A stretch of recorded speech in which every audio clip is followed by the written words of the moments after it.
నమస్కారం అండి. స్మరణ ఛానల్కి స్వాగతం. ఈరోజు పంచాంగంలో తిథి, వార, నక్షత్ర మరియు శుభ అశుభ సమయాలు తెలుసుకుందాం. జూన్ 13, 2025 శుక్రవారం. స్వస్తి శ్రీ విశ్వావసునామ సంవత్సరం, ఉత్తరాయణం, గ్రీష్మ ఋతువు, జ్యేష్ఠ మాసం, శుక్లపక్షం. సూర్యోదయం ఉదయం 5:34, సూర్యాస్తమయం సాయంత్రం 6:41. తిథి జ్యేష్ఠ బహుళ విద్య మధ్యాహ్నం 2:17 వరకు. తదుపరి జ్యేష్ఠ బహుళ తృతీయ ప్రారంభం. నక్షత్రం పూర్వాషాఢ నక్షత్రం రాత్రి 10:47 వరకు. తరువాత ఉత్తరాషాఢ నక్షత్రం ప్రారంభం. యోగం శుక్ల యోగం మధ్యాహ్నం 1:47 వరకు. తదుపరి బ్రహ్మయోగం. కరణం గర కరణం మధ్యాహ్నం 3:21 వరకు. వణిజ కరణం రాత్రి 3:38 వరకు. తదుపరి విష్టి భవ. శుభ సమయాలు. అభిజిత్ ముహూర్తం ఉదయం 11:50 నుండి మధ్యాహ్నం 12:42 వరకు. అమృతకాలం ఉదయం 6:33 నుండి ఉదయం 8:13 వరకు. బ్రహ్మ ముహూర్తం తెల్లవారుజామున 4:09 నుండి తెల్లవారుజామున 4:57 వరకు. శుభ సమయాలు. రాహుకాలం ఉదయం 10:30 నుండి మధ్యాహ్నం 12 వరకు.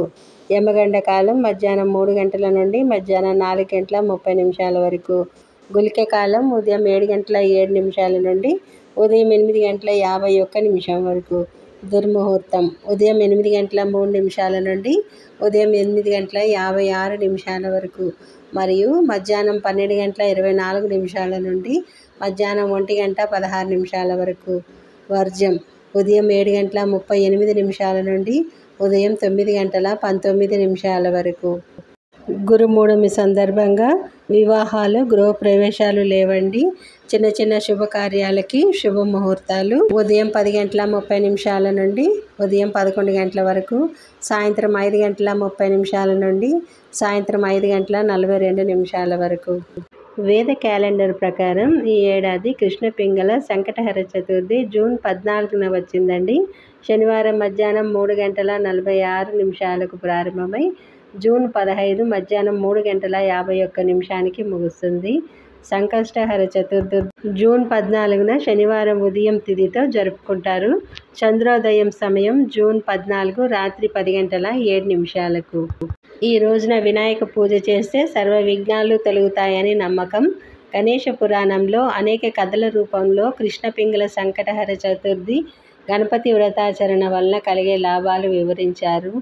పుత్ర సంతాన ప్రాప్తి, బ్రహ్మహత్య పాతక నాశనము, వికలాంగ దోష నిర్మూలనము, రాజ్యప్రాప్తి, కుజదోష నివారణ, జాతకంలో ఎలాంటి దోషాలున్నా తొలగిపోతాయని పండితులు చెప్తున్నారు.